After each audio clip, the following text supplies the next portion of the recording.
I'm always looking for a good price, which is why I frequently visit government auction websites. Living in rural northern Illinois with restricted mobility allows me plenty of time to pursue this generally unsuccessful hobby. Recently, various properties for sale piqued my interest. The state of Wisconsin was selling off underutilized parks and areas of property. One list stood out: the Wisconsin River Unit of State Forestry, divide into 3 portions. Intrigued, I inquired about the terms of sale when dealing with the government. Reading the fine print is key, and this one had a lot of strings attached. The southernmost parcel was around 70 acres and designated as a historical site, thus any changes required significant approval.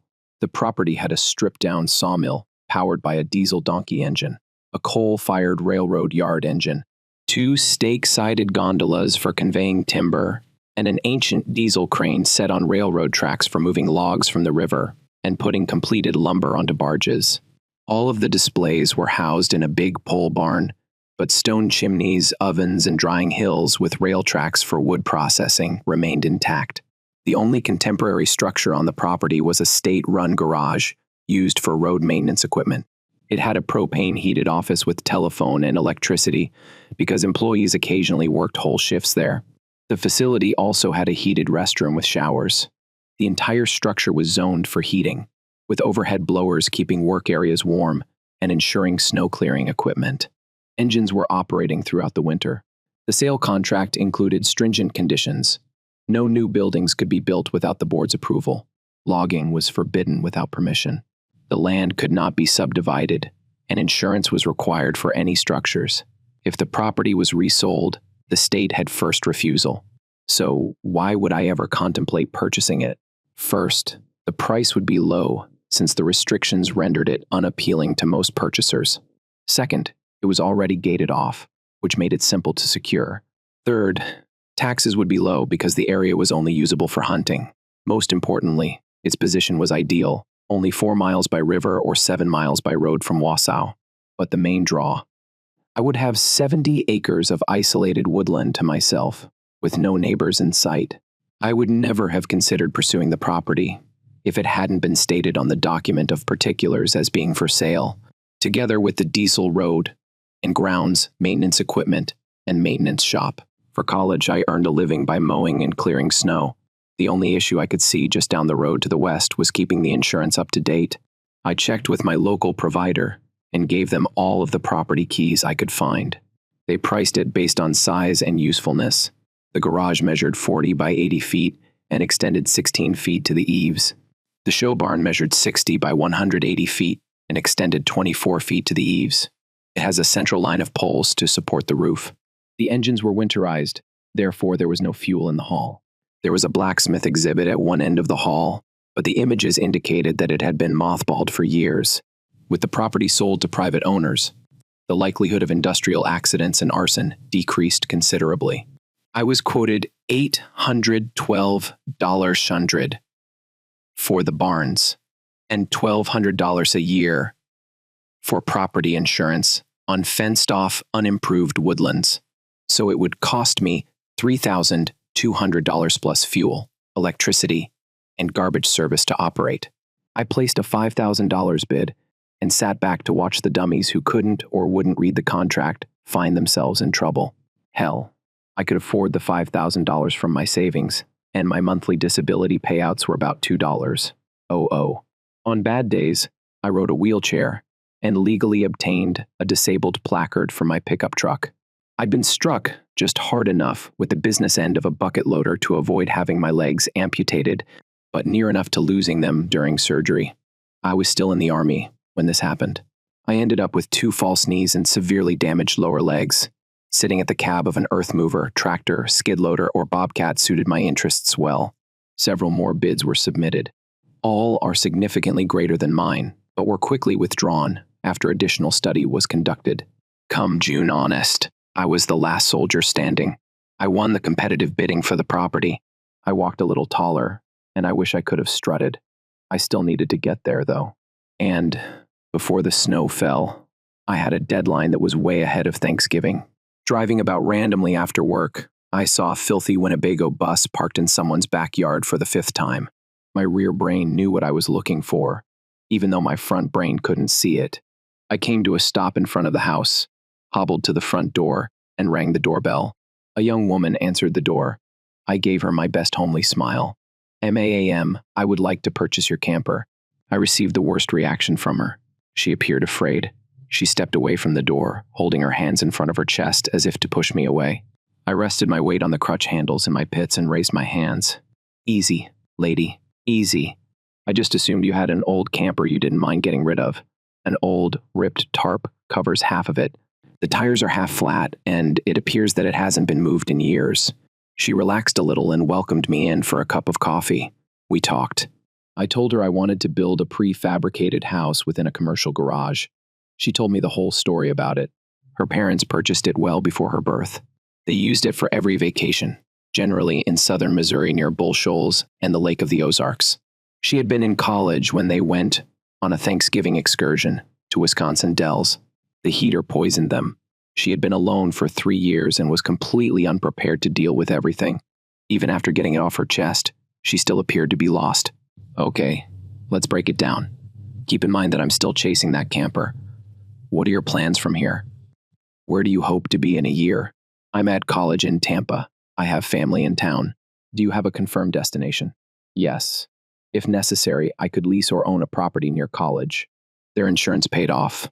Right now, all the money's in the bank." That concludes the following question. Will you have enough money to live on while attending school? So far, it appears that you must sell your possessions and relocate south. What is keeping you back? I do not know. When should you be on campus? August 18th. That isn't lengthy if you plan to sell the house. Thank goodness DeKalb is just down the road. There is always a need for accommodation for graduate students who prefer to live off campus. If it were me, I'd clean up the property and sell it fully furnished to a university housing broker. It's a good-sized place to reside about 5 miles from college, on a major highway, so winter access won't be an issue. Before you know it, you'll be out of the water and heading south. Determine what you wish to have shipped to you, such as preferred furniture and a bedroom set. Determine what you want to bring with you in the car, such as a small blanket and clothing. Then let the brokers sort through what they don't want. Depending on the market, they will want some furnished apartments and others unfurnished. You still want to get rid of the old camper. It's either take it or lose it. She shook her head forcefully. "I'm never going back." I asked again, "What do you want with it?" She stared me in the eye. I could tell she had just crossed the Rubicon by the sight in her eyes. 3,000 daisies. I wore goggles. "Is this all?" "Rather, I should inquire as to whether it starts and how many miles it has." "You're correct. If it starts at 3,000, if not 2,000. I blinked, then extended my hand. "Sold." "Have any keys? Are there any papers about it?" We shook. Then she pulled out an ancient gray-painted sheet steel filing box, labeled Camper. I opened it to see the original title. It almost qualified as an antique because it was a 1988 model with a single pull-out to enlarge the living space. "Let me get my pickup and see if we can jumpstart the battery." It attempted, but the diesel in the tank was more than 2 years old. It had degraded into water, grease, and fertilizer during storage. No, it was not winterized before being stored. I'll bet the water lines have also split due to freezing. It'll need new tires all around and possibly a brake job. I replaced the belts and hoses before going too far, and the oil definitely has to be replaced. "Fine." She reached out her hand. 2006. I smiled, but I needed to complain. Cold. Woman. Cold. Deal. We shook on it. She signed the title, handed me the box of paperwork, and we switched receipts. "Have you got an address? I can contact you in Florida. I wouldn't want to short you if I discovered a cash box on board or whatever. I'll also write down my address. I really want a copy of your parents' death certificates. I'll leave you $100 for the copies. I have a feeling the firm would rather pay off than face a death lawsuit. However, I need to conduct some research before diving in." We exchanged information, assuming to never see each other again. I recall hearing about the Winnebago company paying off a bunch of wrongful death claims a while back. I wondered if I might link these deaths to it. Tiny little villages appear to have either bloody idiots for mechanics or bloody geniuses. My tiny village was called Malta. Henriette Otto was part of the latter group. I called them to come get the camper and warned them about the heater's dangers. My instructions were to make it trustworthy, which included the generator. By the time they were finished, it had cost me another $3,000 stow. Get it out of debt. The parts list was nothing short of impressive. When it came back to me, I was almost out of money for the month. I didn't earn anything from college over the summer. I was living on freezer biscuits, peanut butter, and jelly until my government check arrived in the second week of July. I purchased a roll of drawn copper tubing and a few compression fittings. I already owned a cutting and flaring tool. I went about replacing all of the split lines. They were easy to test. All I had to do was increase the pressure at 4 a.m. when no one was making any noise, listen for hissing. When I finally had everything sealed, I applied pressure and let it alone for the weekend. When the pressure remained constant for 48 hours, I had a good system. I took out all of the sheets, blankets, and curtains for a good wash. I borrowed a steam cleaner from the college to clean all of the carpets. It eventually smelled good enough to live in DeKalb, just to the east. Provided a legal advocacy service. By then, I had the death certificates in my possession. I scheduled an appointment to ask about a corporate wrongful death lawsuit. I met someone who was older than myself. He appeared to be a retired lawyer who wanted to stay active. I was delighted I had drawn him out of the pool because he instantly demonstrated his mettle. After looking through my files, he closed his glasses and tapped them with one finger. I recall this case. It was a type of double indemnity. Following the initial revelation of guilt, the firm refused to issue recalls. The court ruled that the subsequent deaths could have been avoided, and they were punished harshly. The dates seemed to match. Let me do some research and call you back next week. He took copies of all of my documents and my phone number. That week, I couldn't sleep because I was worried about what he would uncover. Tuesday morning, I received a call. Would you like to sue for wrongful death and mismanagement? It will cost you $45 for court fees. I'm in. I recited my bank routing information, account number, and check number to pay him. I vowed to ignore about the entire situation until it was settled. There was nothing else I could do to change the situation. After all, I undoubtedly placed the cart before the horse, but I had very much moved into that Winnebago. I wired shut the gas supply to the heater so that nothing crazy would happen.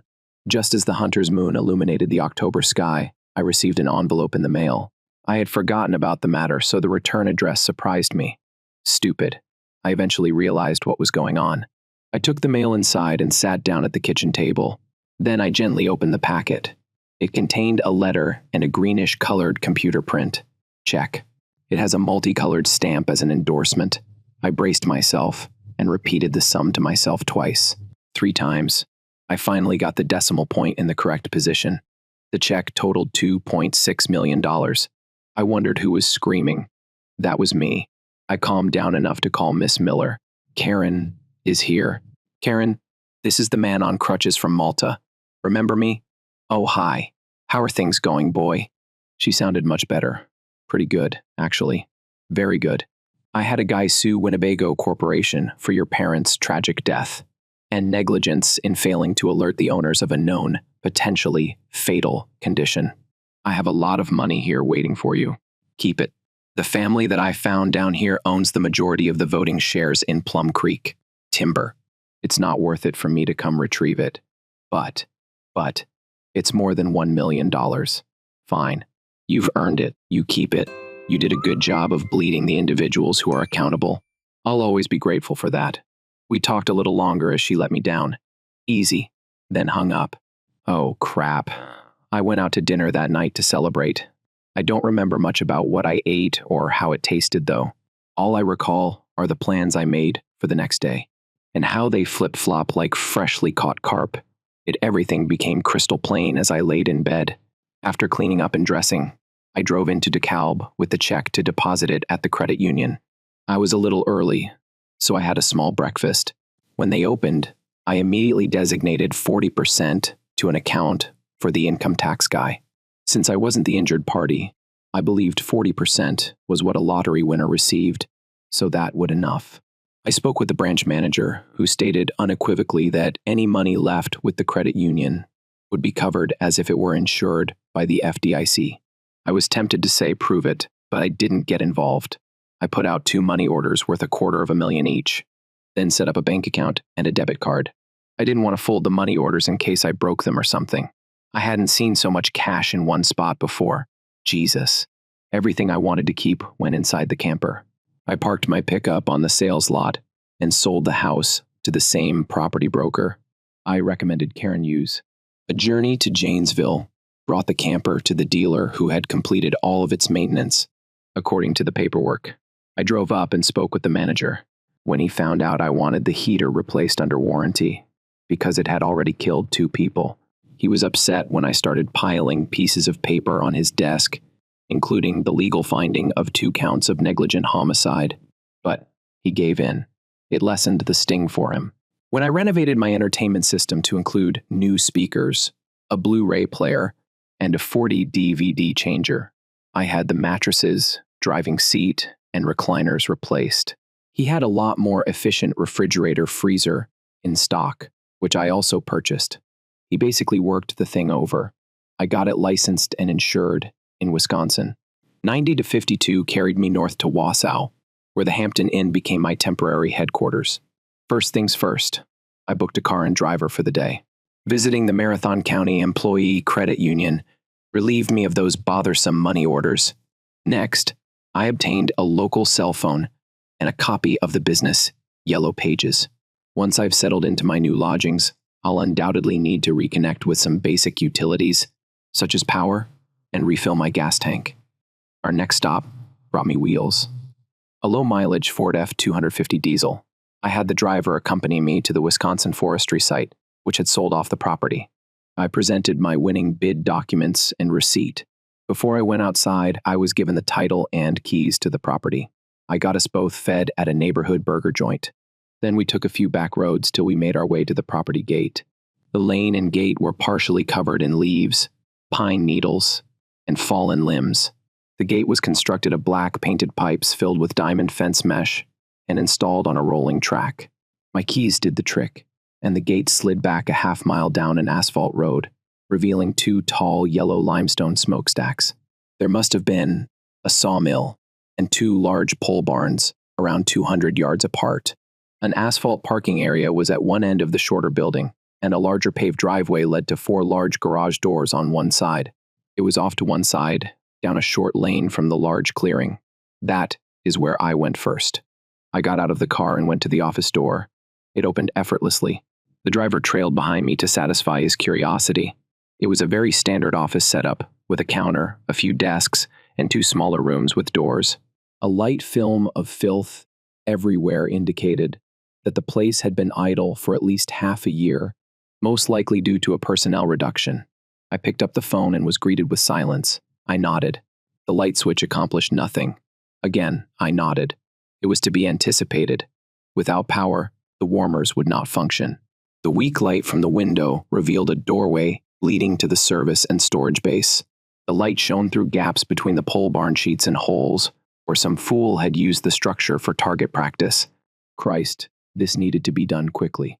One thing I did on the office wall that I really loved was laminate the size plot of the county road system. A cable modem was sitting on one end of the counter, which was my best find so far. Yippee! The location was wired for internet. We returned to the hotel, leaving only my pickup truck parked outside the office doors. I picked up the camper, freed the driver, and returned to the property, where I parked in the lee of the garage structure. When I shut off the engine, it was as quiet as hell. I enjoyed it, especially since there was a skiff of snow everywhere. The temperature has to be low enough to freeze water. Hopefully the water pipes inside were winterized. I'd find out quickly enough. I used my small generator to power the camper services and returned home. A phone call connected the electric account to my credit union account. I was promised that the electricity will be restored within 24 hours. The LP gas dealer exceeded my expectations. He promised to fill the tanks by that evening. There were 2 of them. It is 2 p.m. Already, I thought it was quite ambitious. But who was I to complain? Another call. I turned on the phone service, which then turned on the internet. I got a 2-day estimate for those. A quick look inside revealed the heating controls, water heater, electricity panel, and controls for the large overhead garage doors. I couldn't get those open without power. They were big enough for a tractor trailer. I did some investigation using the phone book. I discovered a local pole barn contractor and called him. He offered to come out and inspect the barn's repairing, insulation, and internal sheathing. That was the last of my business for the day. I made dinner, ate, and cleaned up. After that, I was satisfied enough to take a beer and think about what might happen next. I made a mental point to solve my insurance difficulties the next day, as well as purchase some health insurance for myself. I investigated installing a propane fuel generator to ensure that power disruptions did not leave me unprepared. If a storm knocked out the lines, when the contractor arrived, I explained this last issue, as well as a few other matters. I'd like to seal, insulate, and wrap this structure inside to make it more winter-proof. Also, I'd want to install windows against the wall opposite the wide doors to match the windows on one side of my RV, as well as some ducts and hoses to vent my camper's heater range and water heater. Now, I've recently come into some money and have always wanted to purchase a modular bathing and sauna structure. I know they're available as a nearly drop-in unit. I also have lots of propane available here. My final point is a safety concern. I don't suppose the heaters in here are ducted outside because the building was remained sealed. I don't want the damn things to kill me with Cotwo or co-poisoning. I'd like you to look into the situation and make any necessary changes. Consider both summer cooling and winter heating in 3 primary zones. Make sure one of the options is a straight, high-volume draft fan for the open area. I remembered that I hadn't planned for solid waste recovery. There was a little bricked-in space designated for a dumpster, but nothing was inside. I requested a covered unit with a bi-weekly service contract. The lights in the office workshop flickered on, which made me delighted. I promptly turned off the generator and connected a line to the internal circuitry. The temperature in the office immediately rose to shirt sleeve levels, as did the restroom electric heaters. I had to open the master valve to get water service, but that was it. The bathroom appeared to have been created using the East German Industrial School's guidelines. When the contractor returned later in the week to establish a start date for the insulation and window work, I inquired about remodeling. He promised to bring me some information on bathing and Saudi units, so I knew he was going to look me up. After he went, I settled down to enjoy a beer and see what I could find on the campus dish. The game I caught was so uninteresting that I dropped out at 4. I awoke, stretched, had a shower, and retired to bed for the evening. The next day, I went to the assessment office to examine how my property was listed in their records. The assessor secretary researched it for me. It was classified as unimproved forest land. I disagreed to their classification. It should have been unprovable. When the assessor entered the meeting, I presented my contract. Because I couldn't improve or profit from the land, it was worse than owning desert property. I argued that it was similar to having title to a hazardous waste site. It needed a county board meeting to hear my case. Before my tax rate was justified, they put me on fire rolls and road maintenance, which I gladly paid for. I paid around $1,200 each year instead of over $10,000. Some people were unhappy about it, but they were themselves to blame. They had placed stringent land use policies into the contract, and it came back to haunt them in the butt. Their budget benefited from a staff decrease of approximately 7 employees, so they couldn't grumble too much. What is the old story? Employees are the most expensive asset that a company owns. Because it was an indoor hot work, the contractor started working on my renovation and HVAC soon away. It promised to offer some of his core employees a handsome Christmas salary. I hired him to bring in a very large chest freezer to set against the rear wall of the garage. The office was transformed into a lovely wood-paneled living area, and my new modular sauna bath relieved my sore knees. For Thanksgiving dinner, I perused a newspaper to see who was advertising. The prices made my eyes wet as I paid a $50 bill. I was wondering how the locals could afford it. As a kid, I remember going to an all-you-can-eat buffet not far north of Wausau for $456 for 4 adults. How times have changed. I used my phone book to call all of the butcher shops within 20 miles to see who would do a dry-aged quarter of prime beef, yearling venison, and smoked pork for me. I did most of my grocery shopping at IGA. It stands for Independent Grocers of America. Chicken stews became uninteresting, as did beef and venison roasts. I built a windbreak porch out of fiberglass panels and 4x4S to accommodate my Weber grill and a couple bags of charcoal, which, combined with an occasional visit to a pizza parlor, brightened my life considerably. Late in the winter, I hired a guy with a slow-flying plane to make 2 photographic runs over the property on a cloudless day, once in the morning and once in the evening. Once developed and blown up to a suitable size, they indicated where the fire paths had been severed.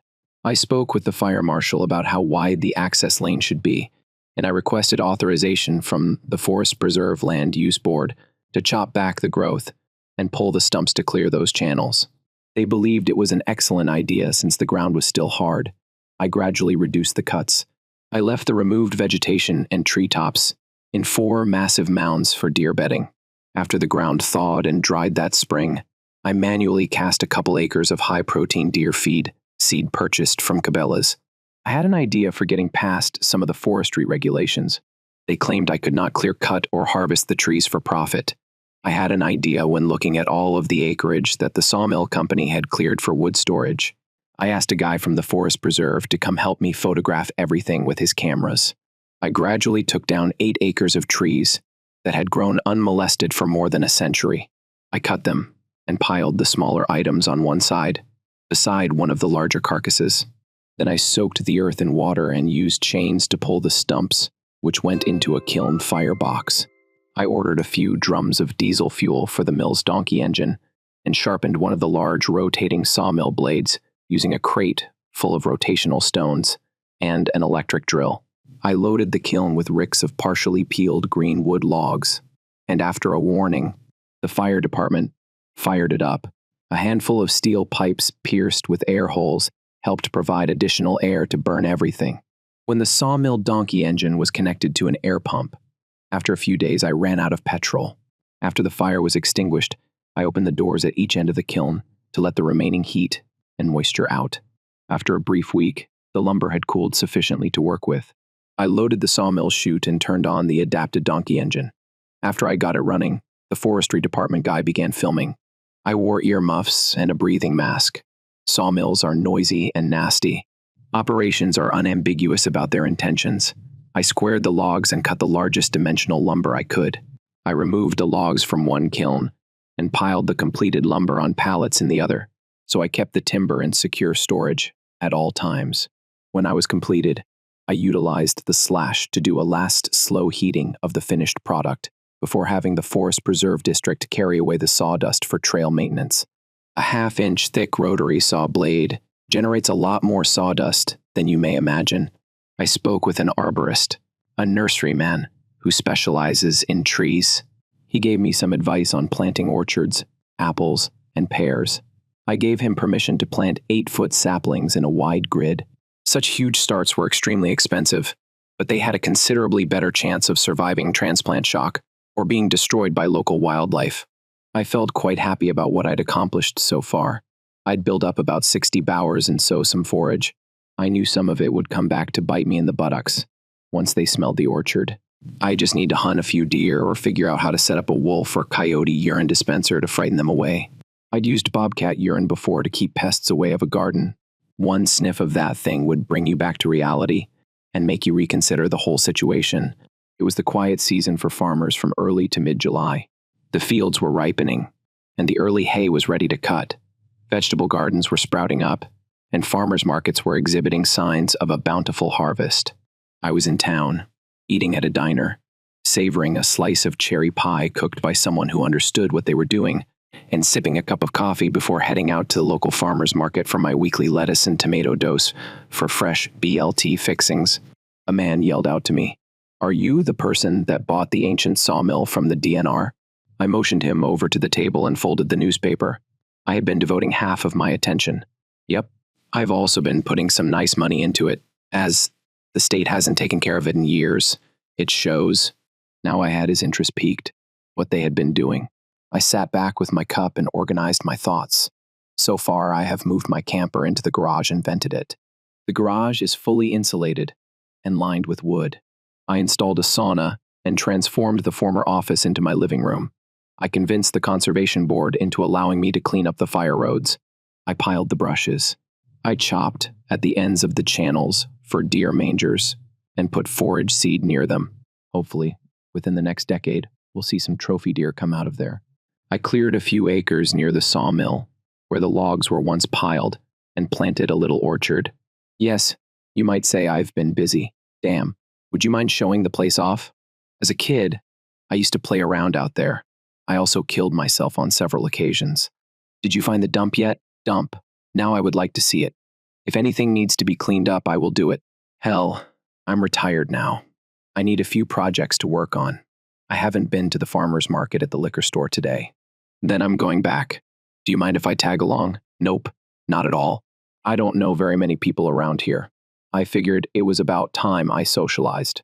I purchased a half-dozen ripe tomatoes, 2 heads of lettuce, some radishes, onions, and potatoes. A little further down the road, I picked up a couple cases of beer and a bottle of bourbon. I spotted several auction notices in the paper and picked up a more recent copy to take home. With that large county map on the wall, I could find almost any property I wanted. Roger and I took a slow walk around the house. I showed him my new orchard, which was doing nicely under the arborist's care. He stopped by once a month to check on things. Roger showed me an overgrown area that he described as a large pit filled with stones and broken timbers, with a little dirt tossed on top. It wasn't very far from the river.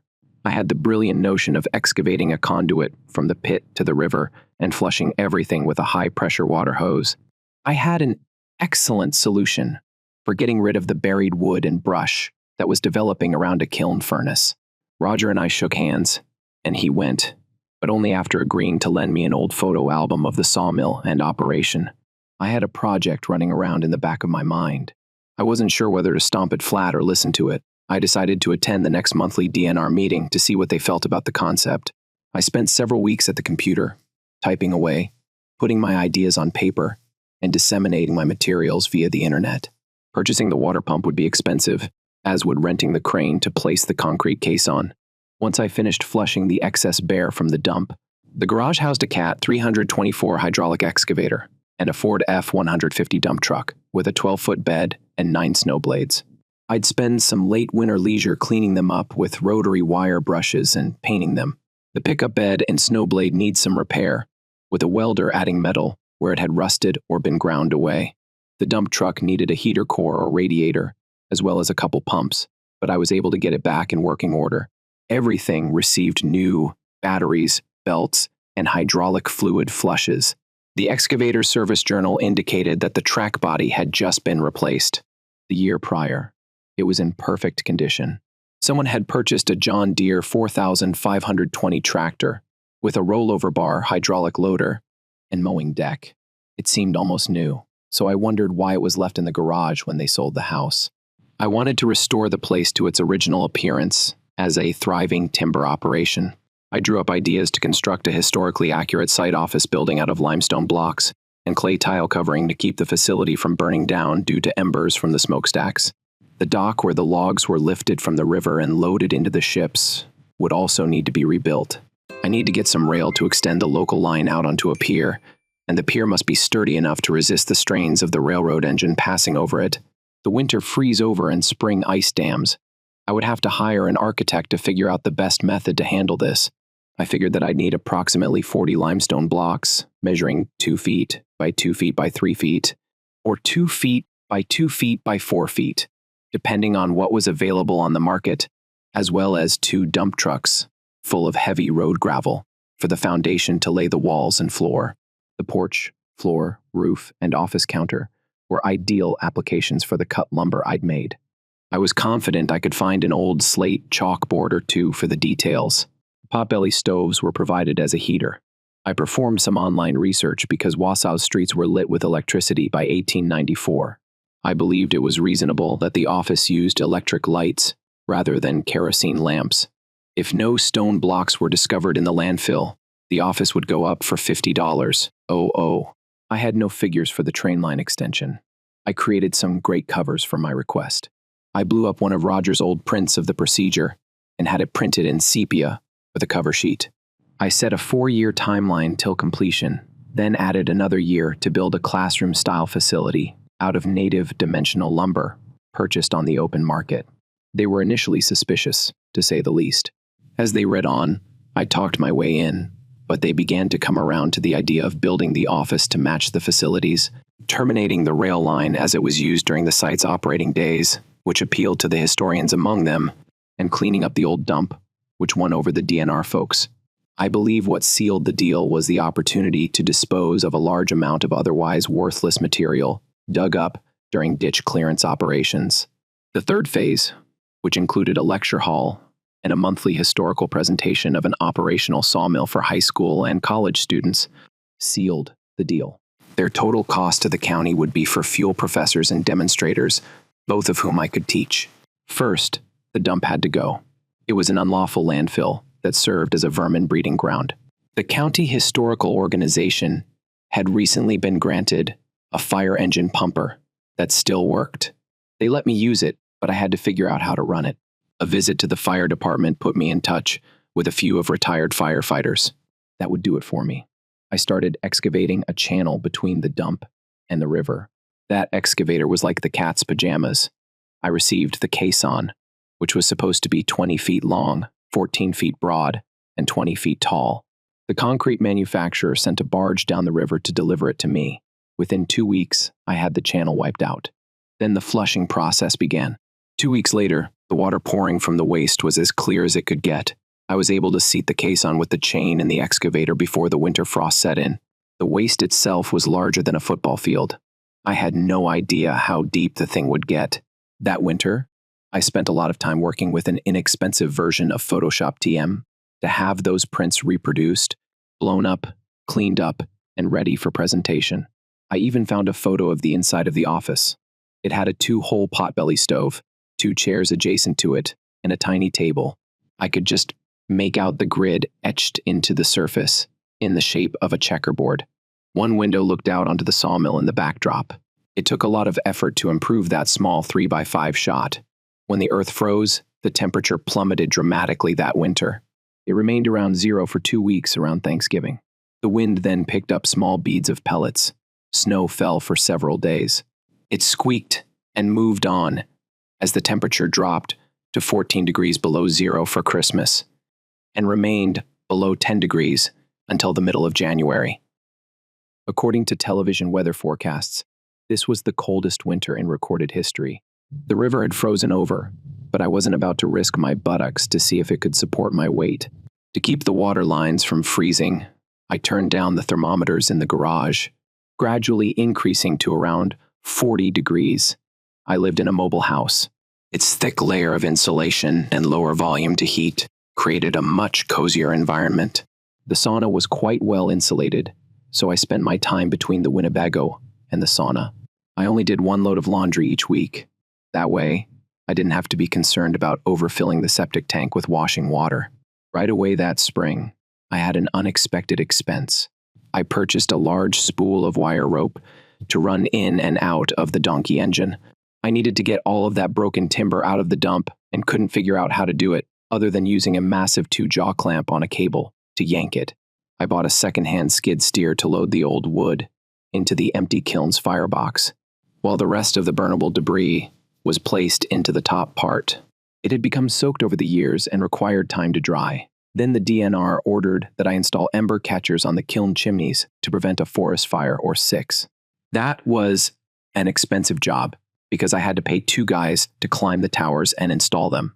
I was not foolish enough to ascend those towers on my knees. By midsummer, I had removed the first 18 feet of the dump. There was a lot of road construction, rubbish, and much more ancient wooden stumps and shattered trunks. The County Road Commission must have used it as a free hidey hole. For many years, I piled up broken concrete and asphalt by the river where the timber drag was. It would make excellent fill for the pier. After I pounded in the outside pylons, I got down to the layer used by the ancient sawmill operation. There were more large limestone chunks than I could count, thrown indiscriminately into the pit. I gradually removed those massive pavers from the pit, piled them high on wood pallets, and carried them into a drying oven. I actually removed the most of the fuel that had been packed inside before igniting it. I merely wanted to remove the moisture in the stone, not glaze or shatter it. It was a low-speed procedure. I had to put a blade onto the front of the tractor that stretched about 10 feet so that I could refill the fire without it going out or cooling. I dried the stones over a low fire for 2 weeks every batch. After all, they had been submerged and soaked for several years. I finished digging the foundation for the office. A crew put down 6 inches of dry sand, the way it was done long ago. Then I began fitting the blocks. They were not perfectly done. I filled the spaces with sand mixed with construction adhesive to ensure that it looked good while protecting against the elements. I didn't get the roof on before I sinned, but I did get the walls up and pulled another full load of stone for the oven before I had to close for the season. I covered the structure with this queen, which was kept down with 2 coxfors and rocks. During the winter, I'd wrap up and go outside with a coffee to observe the thing. It looked like it belonged. Before I even considered cutting that foundation, I'd identify and turn it using the photographs from the archive to ensure everything matched. In the spring, I asked the county for the trees and root balls that had been taken from the ditches. Come on, lads, lay the firewood on me. I received enough for 3 kiln firings without spending a thing. Not much, but pine, birch, cedar, and poplar trees grow nearby. I needed to send away for the oak sleepers. I need to recreate the railway lines as they were. I spent more than a few days inspecting the old wood and coal-powered yard engine that had been used to transport the animals in and out. The creature was certainly terrifying. I didn't have any instructions for it, and the last people who had used it presumably died in the 1930s and 1940s. I decided to utilize the remainder of the limestone pieces as a base for the sleepers. I was thinking ahead about how to get the materials ready for that step. I knew I'd need to acquire rail screws, base plates, and tension blocks as well. Then there was the minor issue of who would do the build-out. It definitely wouldn't be me. I was told there was a steam tractor club somewhere to the west. I looked them up on the internet. I made a few phone calls before driving out to Eau Claire with a clutch of images of my steam engine. The gathering included farmers, businessmen, manufacturing workers, and people from almost every profession. They instructed me where and how to acquire 8 tons of coal. He is cheap. Then, plans were made for a July road trip. I had plenty of space for campers, and I could set up a 3-phase, 440-volt line to the barn. To remove the large nuts from the firebox and steam chest, a large air impact wrench and a large compressor were required. I had some work to complete. I wanted to set up a large, ugly workstation and an overhead chain hoist for them to work on. It wasn't original equipment, but after the first load of wall stone was delivered that spring, I added a full-length porch to the office building and had a contractor come in to roof it. I had to rush out to collect the stove and pipe so he knew where to run the hole, while also flashing the windows, doors, counter, and chalkboard. I managed on my own. Did you know that certain firms still make large, transparent glass light bulbs with a coiled filament inside? They're ideal for historical recreations. The front porch was an excellent spot to keep a large wood pile dry. I also hid my Weber kettle there. I was almost prepared for the steam club's visit. I sat down with a beer and imagined how far I could go with this. I looked at the images of the operation and took notes on the details. The exhibit hall housed a diesel cream vehicle, 2 stake-sided gondolas, a coal-powered yard engine, and a coal tender. To use all of this, I'd need a water tower, a coal bunker with a chute about 2 miles long, and 3 manual rails arranged in a turnabout. Now we were talking about actual money. I sat back with my drink, contemplating how I could obtain help with this. Government grants were dwindling like sips in the desert. Then I had an idea that made me happy. Perhaps a local train or timber company would be interested in the advertising opportunity. I wouldn't have known until one questioned the local timber companies, such as Wire, that Hauser wanted no part of the operation other than Burlington Northern. They must have been searching for a project for a long time. They sent out a barge load of people and equipment to lay all of the necessary track and switches, as well as to build a second show hall. I shrugged my shoulders and sent their lawyers to the local development council, the bane of my life. I guess if you wear an expensive enough suit, you can get away with pretty about anything. A new access road was cut and paved, connecting directly to the highway. The display hall got up, and it was loaded with air-appropriate train equipment from the days when steam was king. They contributed to my fund for the classroom hall but did not participate. Aside from that, the steam crew had the crane operational within 2 months. The yarn engine took little longer. I was amazed because the items had probably not been touched in over a century. However, it required a significant amount of grease. I diligently observed them and eventually became an oiler and engineer. I learned what it takes to keep them operating, as well as how to run the crane's engine. With the crane, the dump was cleared out much faster than I expected. It gave the county a location to begin dumping rock and mud from ditch clearing operations. I damned well built him for the privilege, too, since the thing was larger than a football field and about 70 feet deep. I anticipated it might take some time. I knew enough not to fall for it, but sooner or later we'd be bringing tourists through the area. I used the excavator to erect a sturdy timber fence around it. If I hadn't, my liability insurance would have eaten me alive with greater highway access. I considered turning it into a private park and collecting a high daily fee.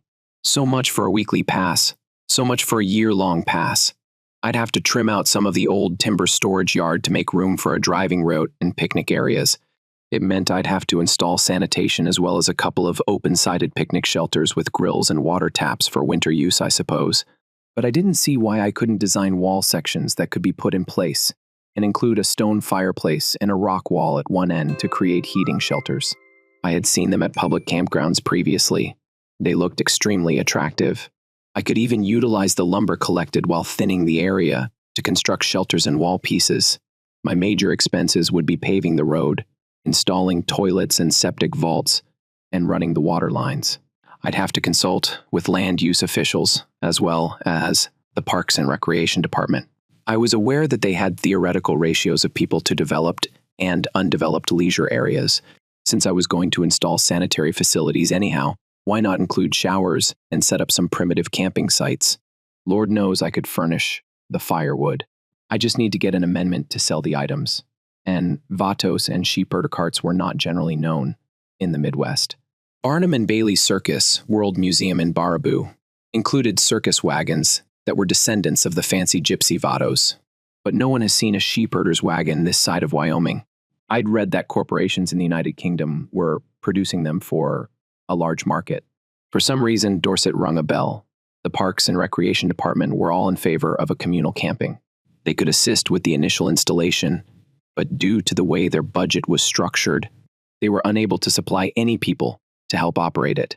They had a headcount cap, which was one of the reasons my home was sold in the first place. I arranged for one of their botanists and a site architect to tour across the area and mark the trees that will be cut down for the road, picnic spaces, and campsites.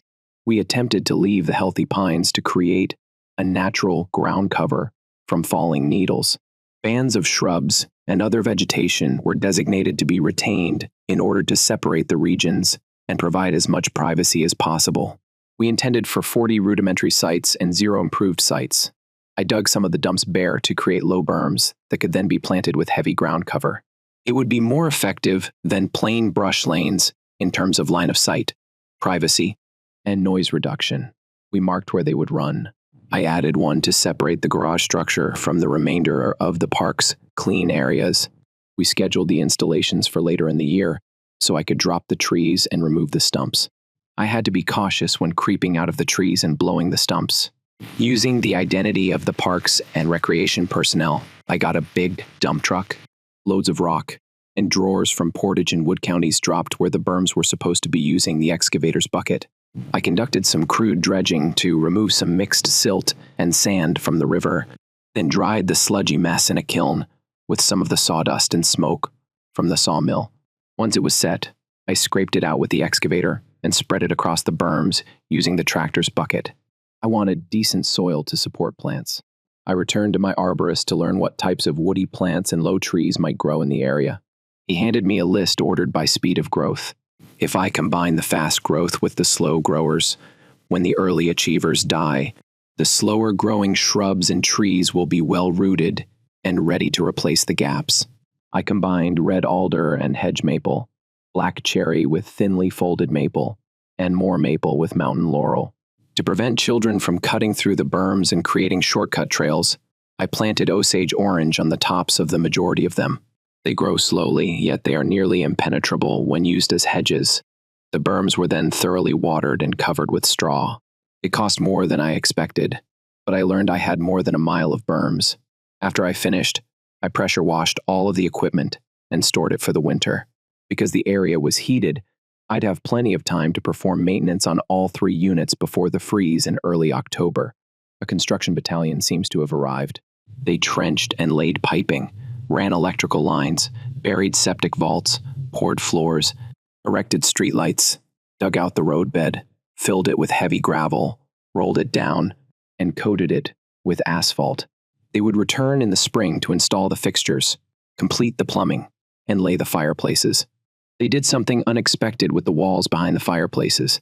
They installed galley kitchens. They gave me the specifications for the timber they would require for the shelters. I got busy with the kills, drying the wood before hauling the trunks to the sawmill to be reduced to size. I had everything dried, trimmed, and stacked by Christmas. All the excess lumber. I cut the logs along the middle and then divided them into 18-inch parts. Firewood. They still needed to be divided, but I could buy a splitter and hire a laborer. I used a spreadsheet to calculate my startup and recurring expenses. I went so far as to visit another campsite and discuss their operating expenses with them. The insurance was one of the biggest surprises for me. I anticipated the power cost, as well as sewage and garbage disposal. Labor was a given.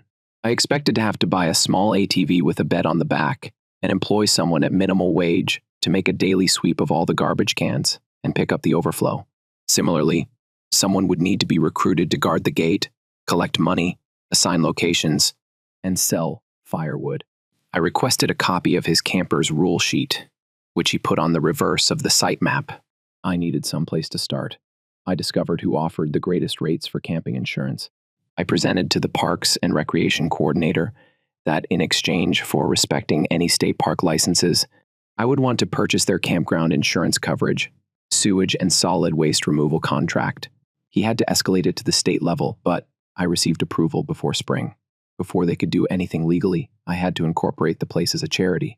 I did not abandon my notion concerning sheepherders' wagons. I placed quarter-page ads in the major newspapers of Wyoming, Montana, and northern Nevada for recovered bull wagons with stoves. I found 9 offered for $5 to $7,000 each. I didn't care what shape the running gear was in as long as it could handle the wagon's weight. They wouldn't move once they were in place. I had them trucked in and lined up beside the garage. I brought them in one by one with a tractor. All of them required new roofs, which were nothing more than a piece of corrugated galvanized sheet steel. More work was done to tear down the walls, insulate them, and restore the interiors. I painted each of their exteriors a classic dark green with yellow trim to reduce the risk of fire. I provided kerosene lights that were hung rather than put on stands. I cleared a quarter-mile track to another glade, which had a parking lot for 10 automobiles in front. I parked the wagons in a ring far enough apart that if one caught fire, none of the others did. A community fire pit with log benches. When in the center, the carts were placed on concrete blocks to prevent them from creaking and shaking. I believed the distance from the other campground would provide enough privacy without the need for more berms. When the contractor and his team returned in the spring, I paid an additional fee to have the road spur dug out, rocked in, and asphalted, as well as a community shower building toilet erected. He insisted on installing a streetlight in the parking lot that would also illuminate the campground. After he went, I contacted a local contractor to install a shield over the light to shade the campers. I liked the effect so much that I had all of the streetlights covered to only illuminate what we could get away with. It was essentially simply the parking lots and bathhouses.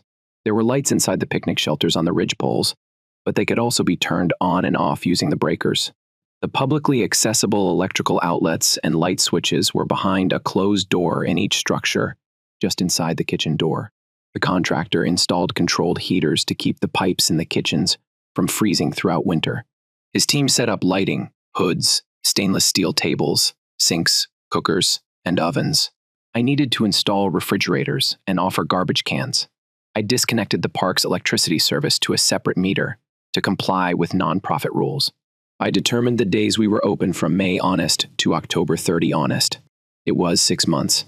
I hired 2 guys to split all of the wood, pilot, and face cords within the garage. Then I signed a deal with an ice firm to keep one of their freezers full. I purchased a John Deere runabout to service the garbage cans, transport cleaning supplies to the shower buildings, and deliver ice and firewood. I worked with local college students to man the gate building and clean up. It was easy work compared to working in a restaurant or fast food, so I had plenty of staff. I compensated them as contractors using a 1099. After 3 months of operation, I discovered that there was insufficient seating and restrooms throughout the facility. I took care of the seating by cutting logs. I once hired a post-hole drill for my tractor. The contractor was available to construct 2 additional bathroom facilities with running water and septic vaults, sans the showers. When I received the bill, I began searching for the platinum faucets. With so many people running around, I was concerned about idiots vandalizing the exhibits. I had some visible high-definition cameras placed, as well as a DVD recorder set up to record photographs sufficient for use as evidence in court. I definitely wasn't making any money. In reality, I was working at a deficit. That winter, I embarked on a letter-writing campaign in an attempt to secure any funding I could. Burlington Northern gave me a little maintenance grant, and the Smithsonian Foundation provided another. My largest benefactor was the National Park Service, which put together a plan to cover the operation shortfall for the next 10 years. I thought that was fantastic. It would pay my insurance, electric bills, and labor expenses. I could comfortably live off my pension and the money I still had in the bank. I contacted a few local schools to see if anyone was interested in starting a STEAM club. I joined a loose confederation of STEAM clubs around northern Wisconsin and Michigan. Their main issue was a lack of storage space. Steam engines are massive by definition.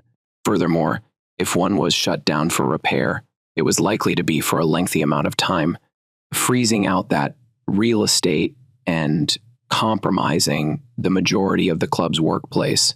I wondered how this was handled before the diesels took control. The answer was a roundhouse.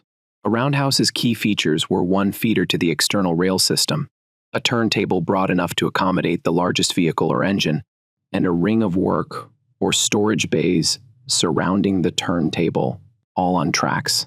The traditional American roundhouse was simply a monolithic brick structure covered in smoke and grime. The European variant was more cheaper to produce and could be built in phases. Once the turntable was mounted on its specially built round track and the parts of a large planetary gear were put together, a diesel motor was attached and geared down to spin the device around at a precise angle. The turntable was then capped with a wood or stone pedestal, with 1 set of tracks running directly through the middle. Individual working stubs were left clean for the first 40 feet to allow for engine maintenance. Then they ended inside garages where the engines could be stored. Not every avenue needed to be created all at once. More could be added based on demand. I wondered how much land would be needed to construct such a facility. By extending the top of the switch, a line might be run to the extreme north end of the property. The no lumbering class came home and bit me on the buttocks. I glanced at the next property to the north. There was a 30-acre field that had been used to grow corn for so long that the soil had become golden tan rather than brown. I looked into purchasing it. The land was selling for $8,000 per acre. That was nearly $250,000, which I couldn't afford. I spoke to the farmer. We conducted some horse trading. I sold him the excavator, and he sold me the property, all for drastically lower prices to keep taxes low. We agreed on a signed contract in which he would get all of the spares and tools I had for it, as well as strip out the rail line up to the property and create a gravel driveway to the new roundhouse. First, I needed to obtain license to operate that rail line. Tom, the Burlington Northern employee who was following their investment in my company, learned about the roundhouse idea. His drinking friend from CSX kept complaining about this warehouse full of roundhouse hardware that they couldn't get rid of for legal reasons. Tom called Harry. Harry contacted his supervisor. Every Tom and Harry was happy to get that white elephant off their hands. The CSX lawyer approached the County Historical Commission about expanding the size of the local rail museum. It was a go. The CSX construction crews got to work creating a berm, laying stone, installing sleepers, and laying rail. They were considerate enough to clean up and gravel a parallel path appropriate for a contemporary tractor or motorized cart. Then, late in the track ring, they created a reinforced concrete bay for the turntable, assembled the trucks, bolted together the planetary gear, placed the diesel engine and its engine house, constructed the platform, and laid the turntable track. Then they laid track for 12 feeders and constructed garages for them. I had never seen 4-foot-thick reinforced foundations before. It may have been overkill, but the tracks or turntable would not shift due to frost heave or long-term static stress. It was a one-time capital investment that removed a long-term expense from their operating budget. They were happy. I was happy, and I had a lot of confused steam clubs wondering how they were going to get their rolling stock to Wausau. I pointed to the river, which was capable of carrying river barges. Then, at the pier's railhead, hosannas were sung. Several contracts were signed with the nonprofit group that owns the site. Power was made available to the garages for heating, lighting, and tools. All of the clubs worked together to dig and fill the gravel road from the highway to the roundhouse, as well as to construct a parking lot. That placed money in the farmer's pocket, which also made him happy. The bulk of steam clubs disbanded because they did not work with steam engines. They worked on traction engines. Screw running, there was enough space for the build-out. I simply set him loose to construct a massive pole barn. They did not require much more than heat, power, and fuel bunkers, be it wood or coal. What was a disaster for a long-standing nonprofit?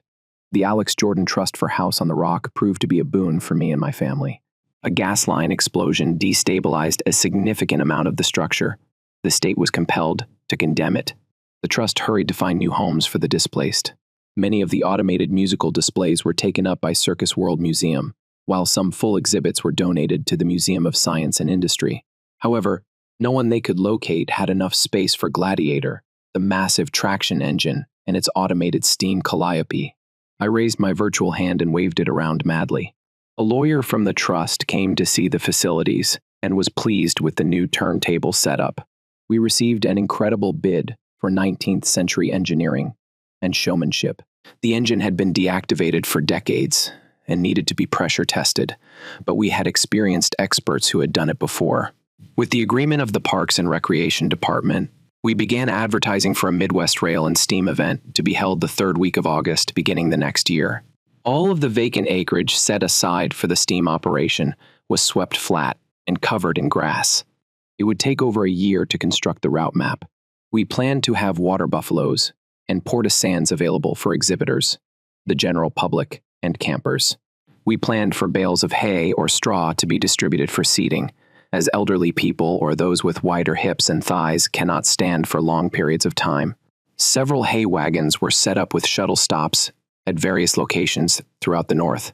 End parking area, the roundhouse installation, the picnic area, the train exhibit, and the sawmill. Then back again. We charge $5 per day entry and $20 to camp for the week. I had a farmer come over the week before to harvest the grass. He cut and baled the new grass crop and provided us with bales of straw and swamp grass for sowing. I got a hook on a local high school football team to come out and assist with parking for $20 per day, plus free admission. Several food merchants saw an opportunity emerging with the assistance of the county health department. We hired a half dozen suppliers who agreed to clean up every day. I had to ensure that all vendors offer a certain number of seats and tables. There was no other location set up to dine. We even had a local church group set up a huge lemonade and hot pretzel stand. They really cleaned up. We sold almost 3,000 tickets in our first year. The timing of the event was perfect. A steam show in northern Illinois near Sycamore has regularly run during the second week of August. We did not only avoid controversy, but we also garnered some of the same exhibitors and a large number of the same viewers. After we improved our camping advertising, we were able to attract the summer vacation throng. Where else can you park your camper for a week for $20? We occupied the campground for the entire period and made daily reservations for the picnic shelters. Some organizations compromised and divided the shelters, one group on one end and one on the other. The steam clubs pitched in, ordering tons of coal and a dumpster to carry away the ash and clinkers. We had a pair of water buffaloes on standby to replace the engines, which were continuously losing water, some more than others. I recall one engine that appeared to be incontinent as it drove around the demonstration yard. Nobody died. Nobody fell into the dumpster. Nobody got into a significant brawl, and there were no grease fires. We did have a half dozen ambulance calls, but that was to be expected given that the exhibit drew an older population. Is it still hot in the northern Midwest in late August? After everything had shut down, I spent a month using a blade to level the earth where the leviathans had rolled. I put out a performance ring and liberally applied cement powder then gently watered it in. Despite my measures, it took almost a week to clear out all of the trash. Aside from my continued labor on the torn-up field, we were ready and prepared for the Labor Day celebrations. We did better than break even. To compensate for the participating STEAM Club's expenses, I distributed all but my labor and advertising expenses. It wasn't expected, but it was certainly appreciated. When school started in the fall, we had several field days. They focused on the railroad displays and the sawmill because there wasn't much else to see in the steam train section outside the turntable and garages. They were allowed to roam around the traction engines, but they were less interesting when cold and silent. Still, they were magnificent simply sitting there. Each engine featured a label on its nose that described the date and location of production, as well as the weight and horsepower. I started the coal-powered yard engine for the courses and ran it through the switches. I'd shot numerous photographs of the steam team working on the yard engine. I got some fantastic images of the fireplace and the steam chest. I got them blown up and framed for display in the business. We went that way for several years with few complications. At the 10-year mark, the National Park Service renewed our operating funding. It has finally occurred. After all, I was receiving the disability checks for a reason. I had lost so much control and function in my legs that I needed to use a wheelchair. Most of the time, I could get myself into my vehicle and drive with the power brakes, but getting the wheelchair in and out of the truck bed required extreme attention, with nearly 50 campsites. The maintenance issues remained constant and ongoing. I was able to sit on the tractor and mow everything as needed. I took weekly visits of the facility and recorded any concerns that arose, such as carpentry in the sheepherders, wagons, or mattress replacement. I purchased a small battery-powered runabout with huge all-season tires that allowed me to navigate the fire lanes. It was silent back there. Everything was locked off, so no one went back unless they walked. I had no set paths, yet the deer trails led everywhere. I started noticing garbage in the woods. I hired a group of 20 children to spend a week picking rubbish. Then I posted signs. Dogs poop everywhere because they don't know better. If you can read this, you aren't a dork. Don't dump your trash everywhere. You should know better. I got chastised in the media for using a 4-letter term on a placard. I wrote a letter to the editor, noting that because the park was privately owned and operated as a nonprofit, no one had a single point that I would consider sawed off. I found it amusing to see people photographing the placards while their friends stood next to them, beaming as if it were a national monument. The good news was that I stopped noticing trash in the woods. Some of the equipment seemed shabby. I had a team of painters come in and spruce up the site, and the bare spots were fertilized and reseed. Gladiator cost me over $4,000 for a fresh paint job, which irritated the others with traction engines. They seemed shoddy in comparison. Around mid-July, they had a painting party for everyone in that barn. Then they shut down all of the engines, covered up what needed to be covered, and pressure washed almost 10 years of coal, soot, and dirt from the inside of the structure. They had to replace every light bulb. What a difference. A few years ago, Barnum and Bailey Circus World Museum in Baraboo agreed to connect the park's track to a local live spur. When Circus World came to town, our small steam show tripled in size.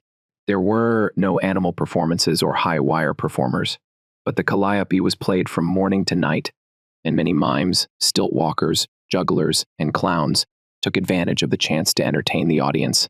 I also had my old mechanical knees and hip joints replaced. Thank goodness I kept my health insurance. I recruited a manager to handle the day-to-day aspects of the company. I'm completely retired now. My hair, what little remains, is completely white. I got rid of the Winnebago years ago and replaced it with a tiny prefab house designed for wheelchair access. If you go to the big steam show sometime, look for the old man in the wheelchair. Thank you for listening to today's stories. If you enjoyed listening, please like and subscribe if you haven't done so already. Also, leave a comment below to share your thoughts on what happened. Take care.